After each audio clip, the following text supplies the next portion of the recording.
میری عمر کو 28 سال کے قریب ہے، میں نے جو زندگی کا چھوٹا سا تجربہ کیا ہے، میں نے ابھی تک کبھی ایک خاندان نہیں دیکھا جس میں خراب نہ ہو. میں نے نہیں دیکھا کہ جن کے اندر کچھ ان بن نہ ہو، لگتی نہ ہو. میں نے ابھی تک نہیں دیکھا. واللہ عالم ہوں گے، ہیں تو اللہ کا شکر ہے، اس دنیا میں کچھ برکتیں قائم ہیں الحمدللہ. لیکن میں اپنی بات بتلا رہا ہوں، میرا مشاہدہ یہی ہے، میں نے آج تک نہیں دیکھا. کچھ ایسے ہیں جن کا آنا جانا تک بند ہے، چاہے وہ جنازہ ہے، چاہے وہ عید ہے، آنا جانا تک بند ہوا ہوا. جہاں پہ باپ کی قدر نہیں ہے، رشتہ داروں کی قدر کیا ہوگی؟ آپ کبھی پیج کا نا جو اخبار ہوتی ہے اس کا تیسرا پنہ پڑھا کریں، خاص طور پر تیسرا چوتھا پنہ، وہاں پہ جو اندر شہر کی کہانیاں ہوتی ہیں وہ لکھی ہوتی ہیں. اکثر خبر آتی ہے آج بیٹے نے باپ کو مار کے گھر سے نکال دیا، اب بیٹے نے ماں کو مار کے گھر سے، ماں کو مارا ہے. ایک وقت تھا باپ کی رضا اور رب کی رضا سانجھی ہوا کرتی تھی کہ باپ راضی ہے تو رب راضی ہے، باپ ناراض تو میرے سے اللہ بھی ناراض ہو جائے گا. اور آج مارتا ہے ایک مسلمان کلمہ پڑھنے والا باپ کو مارتا ہے، تو رشتوں کہاں قائم رکھے گا؟ ان کی کہاں سے قدر کرے گا؟ اِنَّا لِلَّهِ وَإِنَّا إِلَيْهِ رَاجِعُونَ. بھائی یاد رکھو، اگر آپ کی انبن ہے، خراب ہے، کسی کے ساتھ نبھتی نہیں ہے، اور آپ جانتے ہیں کس کے ساتھ نہیں نبھتی. آپ پوری دنیا سے جھوٹ بول سکتے ہیں، اپنے آپ کے ساتھ جھوٹ نہیں بول سکتے. اللہ سے بات نہیں چھپا سکتے. زندگی کا کوئی پتہ نہیں ہے، اللہ کی قسم.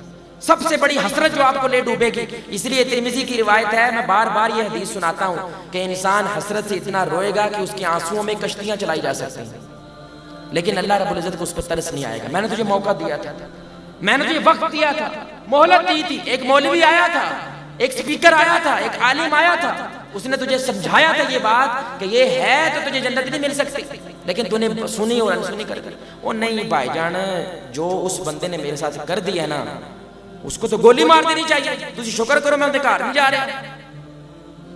بھائی جنت آسان نہیں ہے، یہ تو نفس پہ پتھر رکھنا پڑتا ہے. اللہ قرآن میں کہتا ہے احسب الناس ان یترکوا ان یقولوا آمنا وهم لا یفتنون. تم نے کیا سمجھا تم ایمان لے آؤ میں تمہیں آزماؤں گا نہیں؟